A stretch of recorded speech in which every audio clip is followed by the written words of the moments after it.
بسم اللہ الرحمن الرحیم۔ السلام علیکم، بخاری وائس میں خوش آمدید۔ بنو ہاشم کا خاندان عرب میں امیر ترین خاندان گنا جاتا تھا۔ حضرت ہاشم کے متعلق روایت ہے کہ جب ایک دفعہ مکہ میں قحط پڑا تو آپ مکہ والوں کے لیے ہر دن ایک اونٹ ذبح کرتے تھے۔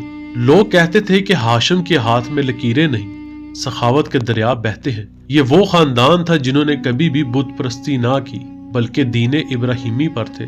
حضور اور مولا علی کے دادا حضرت عبد المطلب حضرت ہاشم کے بعد قریش مکہ بنے۔ آپ کی وفات کے بعد جناب ابو طالب قریش مکہ بنے۔ امام علی سے روایت ہے کہ آپ فرماتے ہیں کہ میرے باپ جیسی سرداری عرب میں کسی کو نہ ملی۔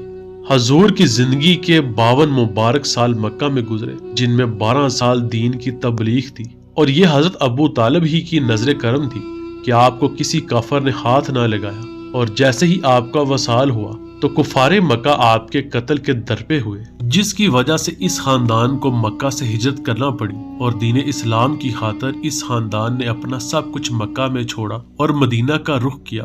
یہ وہ ہستیاں ہیں کہ مٹی میں ہاتھ ڈالنا تو دور کی بات، صرف ان کے کہنے سے ہی مٹی سونا ہو جاتی، مگر اس خاندان نے ظاہری فقر اختیار کیا۔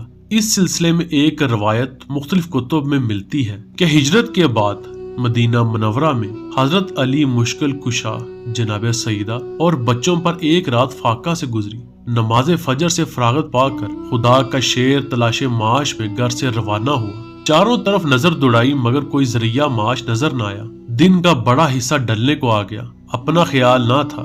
سیدہ اور بچوں کے فاقہ کی وجہ سے بازار کے متواتر چکر لگائے مگر کوئی کام نہ ملا۔ آفتاب کی روشنی جلملانی شروع ہوئی۔ شیر خدا سیدہ خاتون جنت اور سردار جنت فاقے سے ہیں۔ نماز مغرب کے بعد شام کی تاریکی دنیا پر چھا رہی تھی۔ اتنے میں ایک تاجر اپنا سامان لے کر پہنچا۔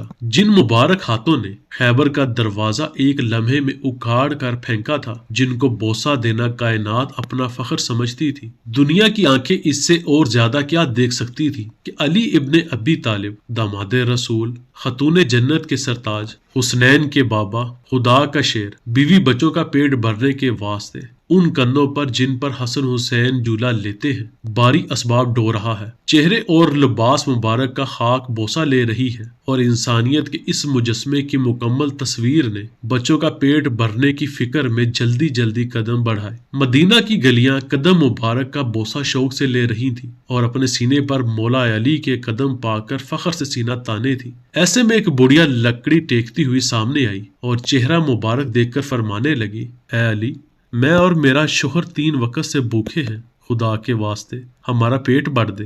بڑھیا کے الفاظ زنجیر بن کر جناب امیر کے پاؤں میں پڑے۔ مقابلہ برابر کا تھا۔ 3 وقت کا فاقہ آپ جناب سیدہ اور آپ کے بچوں کا تھا۔ فطرت انسانی کا تقاضا کچھ اور تھا، مگر شیر خدا کا دل نہیں، نور الہی کا ٹکڑا ہے۔ یہ ممکن ہی نہیں کہ شیر خدا کے سامنے کوئی ہاتھ پھیلائے اور آپ اس کو نامراد لٹائیں۔